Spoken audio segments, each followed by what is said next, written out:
She said, I've worked with so many personal trainers, nutritionists. I really can't stop eating certain foods that I know are bad for me. I really want to stop eating them, but I just can't.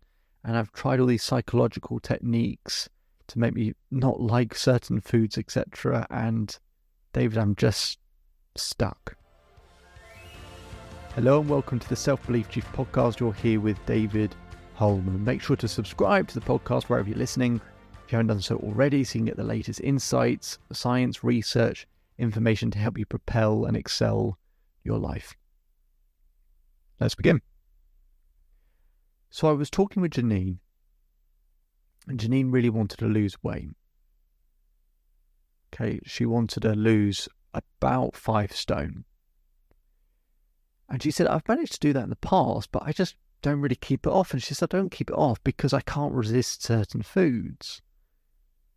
She said, there are just some foods that are just too nice and too good, and I can't stop eating them. Once I have a little bit, I have too much of it, and I indulge. And, sometimes I indulge because I feel stressed, I feel anxious, and it's just a way of handling it. Because I've spoken to people about the psychology of it.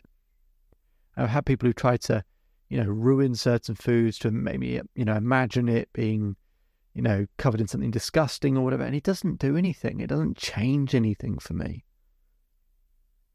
I said, okay.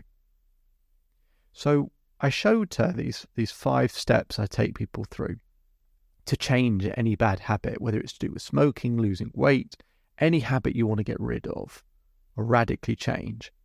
Now, in the time we have, I'm not going to go through all 5 steps. I'm going to do something maybe more helpful, which is to just talk about one of them. See, anyone can rationally or logically want to lose weight, right? Loads of people can want to lose weight. And the issue that Janine had, so she said, I eat way too much chocolate, right? We can say, I want to stop eating chocolate, but that's not the issue. It's, do we feel like not eating chocolate? Because if you want to eat chocolate, if you want to stop eating chocolate, but you feel like you really want chocolate, how easy do you think that is to manage? Now, I'm not going to go down the road that she's already tried, which is, people say, imagine it in this and do this to the chocolate. It's disgusting and everything. It's not worked for her. That's fine. I'm not just going to, do the same things that other people have done. I do the complete opposite. So I put her in a subconscious state. And I said, okay. And, she's a very deep state. And I said, imagine your favorite chocolate. She tells me it's dairy milk. I said, okay. She said, I want you to imagine you've got a big bar of dairy milk chocolate right in front of you. And I said, I want you to have the first bite. And I just want you to chew that chocolate. And I want you to taste how creamy it is and how it melts in your mouth. She's got a big smile on her face. She's probably thinking, why on earth is David doing this? So she's imagining eating this chocolate. I said, have another square of it. And another square.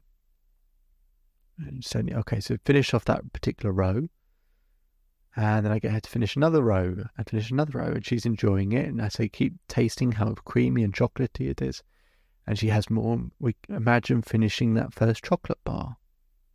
It's one of those sort of 4x8, dairy milk chocolate bars. I said, okay. Now I want you to imagine another chocolate bar coming towards you. And as it comes towards you, it gets bigger and bigger, bigger, and then eventually it's in your hands. I said, I want you to open the chocolate bar. And I want you to have that first bite. Taste how chocolatey and creamy it is. And then have another square. And then have another square. And then have another square. And I said, now, I want you to imagine those 5 squares in your mouth and trying to chew and creamy and melty. Try and taste all of that. Try and really enjoy it. How it sticks to your mouth. And all that creamy chocolate. Try and swallow it. And as you can imagine, the smile starts to turn into a bit of a frown. She's got her eyes closed. She's imagining this. She's almost struggling to swallow the chocolate. I said, okay, now have some more chocolate. Have another square, have another square. I get her to imagine 10 squares in her mouth. I said, okay, now just chew all that up, all that sticky chocolate going around your mouth. And try and swallow that chocolate down as well. And you can see her sort of wincing ever so slightly. And I get her to eat another row, and another row, and another row, and she finishes that chocolate bar. She's not really smiling anymore. I said, now I want you to imagine another chocolate bar coming towards you. And I want you to have that first bite, and have another square, and another square, and another square. We get halfway through this chocolate bar, and she's starting to coil over. Now, bear in mind, she's not actually eating chocolate. This is all just in her mind. Because she's in a deep subconscious state, she's really feeling like she's tasting the chocolate. She's starting to coil over, her head's starting to go down in that way that you do when you feel like, oh, am I going to be a bit sick here? Now she's starting to hold her stomach. And I said, well, have some more chocolate. And have some more. And imagine those 10 bits of chocolate swirling around in your mouth, that creamy texture, sticking to your mouth, and try and swallow that down. And we get to the last row of that chocolate bar. She goes, David, please, I can't eat anymore. As if I'm actually forcing her to eat real chocolate. Please, I can't eat anymore. I feel like I'm going to be sick. I said, good. I want you to finish that last row of chocolate. So she feels sick. She tries to eat a bit of chocolate and another bit. I said, those 10 bits of chocolate, swirl it around your mouth, that sticky chocolate, and now try and swallow it down. And she gags. She says, David, I can't do any more. I said, no. You love chocolate. Imagine another chocolate bar coming towards you. And she goes to have that first bite of chocolate. She goes, oh, David, please, stop, please. I said, no, come on, have some more chocolate. So she imagines having some more chocolate. She starts gagging again. And she has some more chocolate. And I said, swallow it again. Imagine that swirly, sticky chocolate going around your mouth. You love it. Now try and swallow it down. She says, David, please, I can't. I make her have some more. And then she's gagging and she's having that sort of reflex over and over again. She can't eat it. And she's begging, please. I said, okay.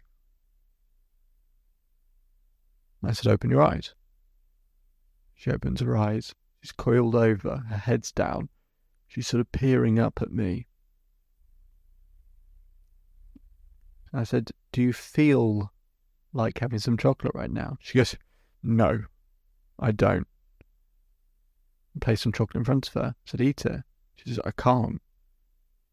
I can't eat that chocolate. I can't do it. Please don't make me eat the chocolate. As if I really had that type of power or control. And it works because it's like when you drink too much alcohol. You go, I'm never going to drink alcohol again. Now, of course, that feeling can come back after a couple of months, can't it? So we can reinforce the exercise back into that pace. We keep conditioning it and conditioning it so that whenever she thinks and feels that chocolate, all she's imagining is that swirly, sticky chocolate and try to swallow that down her throat, and that gag reflex that's been conditioned to come with it. The weeks and months after that, she says, I don't really eat chocolate at all. I have chocolate in the house because of my granddaughter. And I used to have some of that, and I can even have chocolate in the house, and I don't eat it. So there are 5 steps to changing a bad habit, but one of those key steps is you have to create enough leverage. Basically, you have to create enough leverage, but you have to have an emotional response. It can't just be a logical, rational thing to quit, right? That's important to want to, but your body has to have the response that it doesn't want it.